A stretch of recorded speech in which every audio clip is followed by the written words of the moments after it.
This is Dr. Chris's radio horror program at 91.3 FM, WCOW. If you're not catching this recorded interview live, hopefully you're catching it on the Radio Horror YouTube channel where you can see a slideshow of this amazing artist work. Tonight on the show, we have comic book artist Tim Vigil on with us. Thank you for coming on the show with us, Tim. Hi, good to be here. Tim, your work is prolific, and it is some of the most detailed, artwork in comics I have ever seen. Is it really time-consuming to draw like the way you do? Even if I do something that isn't my own, and I have to do it for another company, it'll take me 3 to 4 days to pencil and ink a page. And it takes me about 3 months to do a comic book, 21-page comic book. But if I do it on my own, I can spend a week and a half on a page, and it'll take me anywhere between 6 to 8 months to do a comic if I'm working on it pretty much every day. And you're talking about like a regular 22-page comic? If it's my own stuff, I usually push it to like about 32 because I want to give people more for their money. So my stuff, if I create it, it's like around 32 pages an issue. I mean, like there's one page in particular I'm staring at. It has a woman, I'm assuming a vampire. She's holding up part of her cape. There's a bat flying by her wayside. And just like, as beautiful as she is, the detail around her with every single leaf drawn, and like this little cat on the stairs playing with a dead mouse, you can lose yourself in that.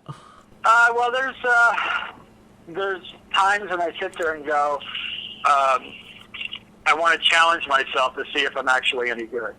When you're just doing sketching, drawings, or if you're doing comic books for somebody else and you're on a deadline and stuff like that, you're working on speed instead of patience.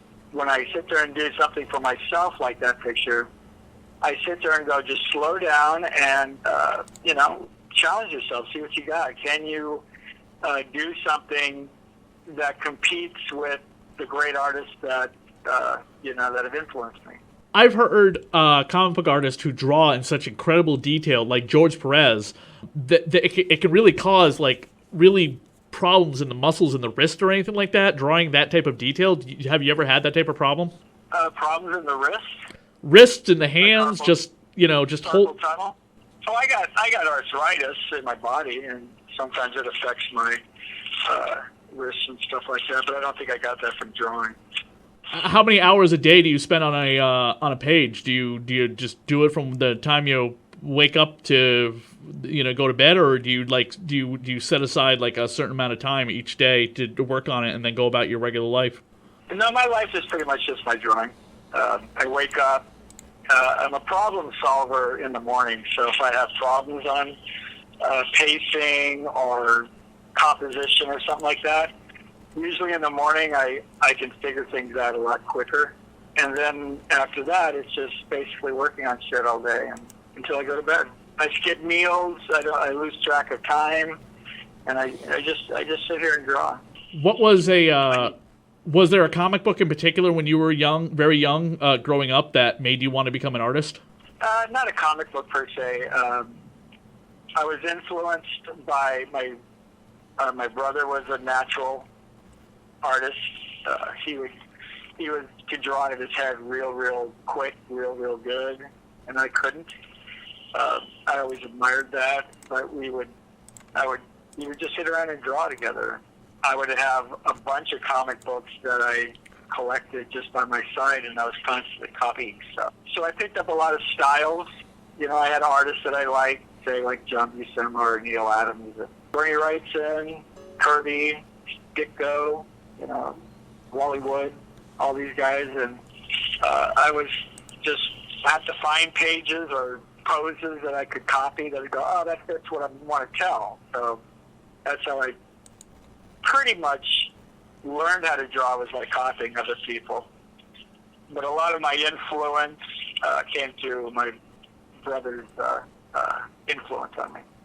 Your artwork, the way it is now, were you drawing like that early on? And like, where did this passion and love for very violent or adult material come from? Well, I was always influenced by horror and violence. I saw R-rated movies when I was like 8 years old, and I was seeing everything. because we would go to the movie theater that was on an Air Force base near me, and they'd let anybody in. All my mom just had to pay for the ticket. We'd just go watch it. But I enjoyed the violence. I thought it was exciting. Comic books had action to it, and I always found action to be more fun to draw than just people sitting around. And I was in a young age, I was influenced by pornography too. I found that to be interesting. When I saw other artists, like say Manara or Corbin, that could handle sexuality in these comic book realm and being artistic and exciting, I really gravitated to that. I liked the idea that I could do a drawing that, somebody might get a boner over. I thought that was, kind of neat.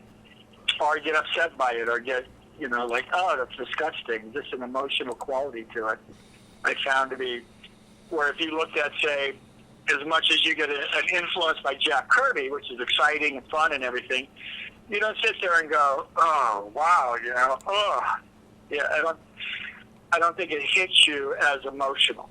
It's exciting, but I don't think it hits you in areas that you're kind of afraid to feel or walk into that experience. It's pretty good fantasy and fun to him, but I like to sit there and go, okay, how am I going to create something that, as a horror artist or somebody that enjoys violence and sexuality, it's like, I think about how is this going to affect people? How, what's this going to do, and how far can I take it? You're very much into. You're very much pushing into the extremes of what you can make into content, and you do it. Yeah, I don't mind. It gets me in trouble, but I don't ever said my stuff is for everybody, and I've always said that when I do something and it's for adults, I sit there and go, it's for adults only. I don't like it when companies like Marvel or DC or Dark Horse or Image and shit do these titillation or adult content, subject matter, and they just put mature on it. And you're going, man, a 10-year-old is picking this up, or an 8-year-old is picking this up, and they're talking about the Quicksilver and Wanda are having an affair, and their brother and sister. Right. And you're going, come on now, why don't you just, because they're thinking of, oh, it's not going to sell if we say adult. And I just say, at least, be honest with the reader, and live by it. You talked about watching horror movies at a very young age. Was there any particular horror movie that really stuck out to you of just the content that was driving your imagination? Not so much in horror movies. I was a fan of the Hammer films.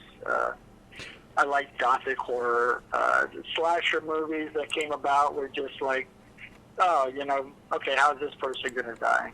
I like Rosemary's Baby, and there were a couple other horror movies that I thought were really, a lot of them were like Black Sunday, Black Sabbath. Anything by like Lucio Fulci or Dario Argento? No, I mean, I know them and I've seen them, but I wasn't a big fan of those guys. I know people that are, and we've always get in arguments about it, but I would have to say a lot of it was Gothic horror. But the main thing that, I don't know if you've ever seen the Western, The Wild Bunch. That really excelled my idea of what violence could be, and what how blood is handled in imagery and stuff like that, the splattering and stuff. So that was a big influence on me. I mean, Dirty Harry was a big influence on me. These more rough and brutal ideas of your character, your anti-hero and stuff like that. One of your probably most well-known properties is Faust, correct? Yeah, that's probably what most are known for. And you were nominated for the Bram Stoker Award, which we were talking about. They sometimes you never even know that you're nominated or you win the award until after it's already happened. Right. I didn't know anything about that. I don't know if I won it or the comic won it or did David win it, the writer. I've never really looked into it. I just hear people go, oh, Bram Stoker. I went, oh, whatever. I never received anything for it, so, I have no idea. And then But Faust... it's the only award that's ever been presented. I'm sorry, say that again? That's the only award that I know of I've ever been associated with. I've never been nominated for like an Eisner or anything like that. I think I was nominated for an Inkwell Award, but I didn't win that because it's a matter of how many votes people call in. So it isn't like talented people reviewing your stuff. It's just fan favorite and stuff like that. The book was Faust, Love of the Damned, published in 1987. Yes. I have the correct information. And it was adapted into a movie, which was not that great. I've never seen the movie, but I was familiar with the comic book. Well, you should watch the movie. It's not terrible. I mean, there's some iffy parts in it. It didn't stick directly to the comic, even though David Quinn, the writer, wrote the screenplay, but he had to collaborate with Brian Usna, and he had to deal with, at one time, Stuart Gordon was meant to direct it, and he had some input into it. But I didn't have a lot of input into the script, unless I tried to talk to David. I found that to be kind of a problem, because I thought a lot of the comic is due to the idea of my pacing, my imagery, how I thought violence should be, portrayed. And if they weren't asking me about that, they wouldn't know. So I was like, oh, you're going to do it that way? And there's a scene in the movie, what they added was there's a train sequence, like a subway sequence, which I thought was kind of a neat thing. But there's all these cops in there getting slashed and everything, but there's no blood. It's like, where's all the blood? I would have been just sitting there going, more blood, more blood. Like, did you ever see, what is that, Peter Jackson, Dead Alive? Yes, I have. Yeah, where he takes, like, the lawnmower and chops up all the zombies, and there's just blood everywhere. It's like, do that. Be extreme with it. And they weren't doing that. Do you think Faust could ever come back today in 2020, 2021? As a comic or as a movie? As a comic. Probably not.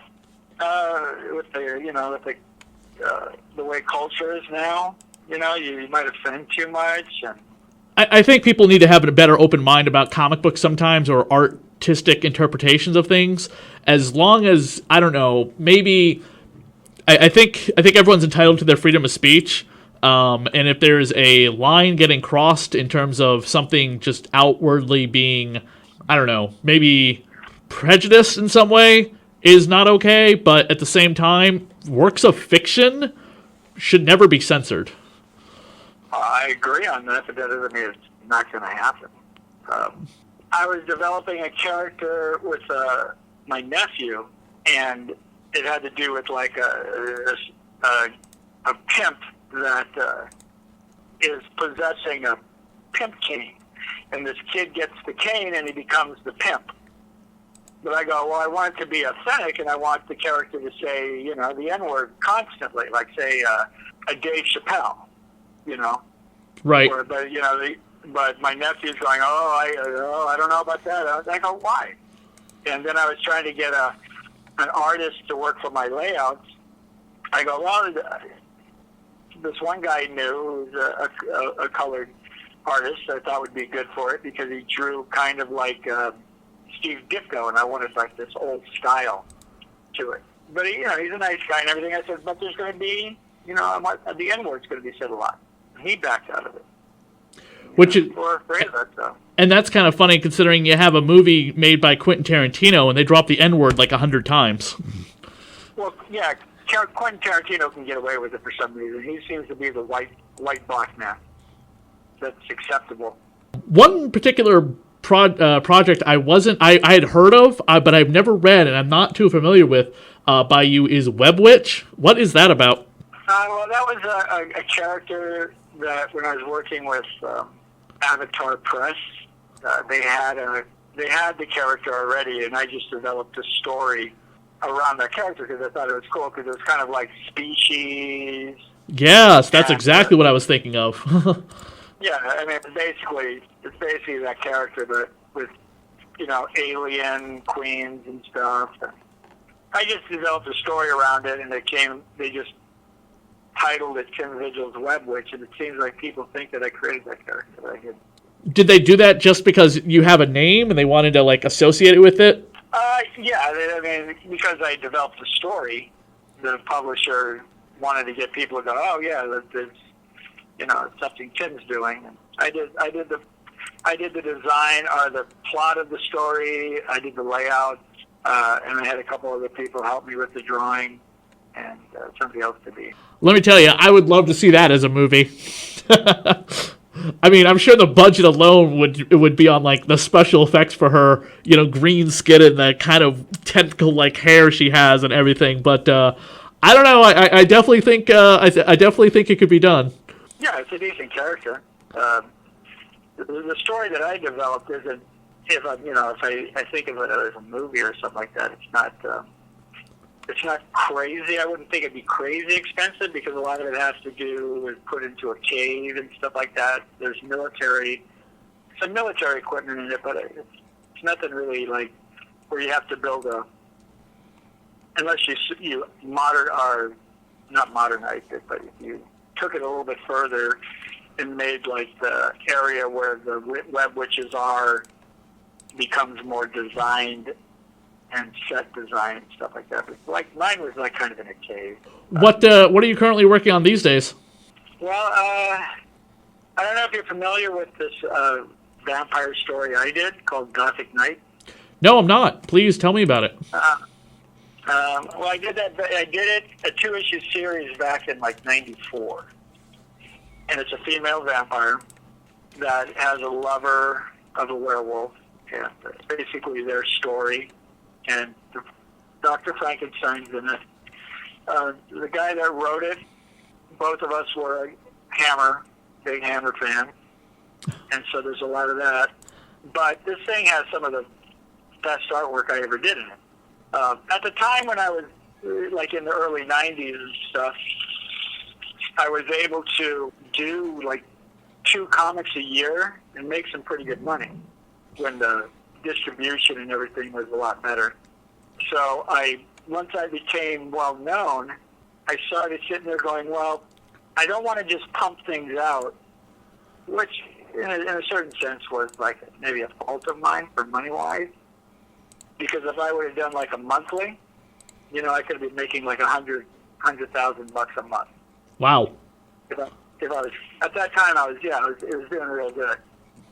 But I sat there and went, the money's fine. I don't need a lot of money. I'm not really a materialistic guy, so I sat there and said, let me give my audience the best artwork that I can produce. And when I did Gothic Knights, I told myself that what Wrightson had done in Frankenstein in plates, his art plates, I would do in comics. So every page is just dense with detail. I mean, like that picture you were talking about that's the character. The one in the graveyard. Oh, excellent, excellent. And is this? Yeah. I just tried looking it up to find out where you can just even buy the trade paperback. Is there a trade paperback collecting it? There was a comic. It wasn't a trade paperback, but I did collect it as a comic, both issues. But it's hard to find. It's called Gothic Knights, and it's a beautiful. It's really pushed me to go, okay, what can I do? But what we did about 7 years ago, we started talking, and we thought it'd be cool to go into the two issues and expand it within the 2 issues itself. Like, that scene could have been expanded. Oh, okay. So you're doing like a director's cut of it almost. Yeah, we're doing like a remaster. Cool. Right. I just finished the artwork on it about 3 months ago. And the writer has been, taking his sweet time writing it. But I added like 70 pages to this thing. So, and it took me quite a while because I would draw on it, put it down maybe for a year, then come back to it. Everything was, it was turning out nice, but I just finally sat there and said, I got to finish this thing. Just in myself, I'm not getting paid for it. I have no money coming in off of it, and it's probably some of the best work I ever did. And I had to match some of the best work I ever did. Do you think we'll see this remastered edition sometime in 2021, hopefully? I don't know. I mean, the first issue has been written. There's some things that I think need to be corrected on it. I would like, you might see an issue. I don't know. I don't know. I don't try to think of it's going to come out or anything unless, it's done. Because I've been caught saying, yeah, I'm going to bring this out, and it never came out. You look like an idiot. Right. But it is nice. I'll have to hunt down on the secondary market a copy of 1 and 2 to check it out, because I'm looking at some of the art from it, and I'm just like, how am I not aware of this book? This is amazing. I have to read this, especially considering the project that you're helping me with. It screams me. There's parts in it, like in the second issue, where I'm in the laboratory, Frankenstein's laboratory, where I just fill everything with beakers and all sorts of... That's too funny. Oh, cool. Yeah. How long have you been interested in doing films? I've been working in film off and on since just around the time I started Radio of Horror about 13 years ago, and I'm actually filming a short film right now while we're in quarantine, and editing the sound of someone's film as well.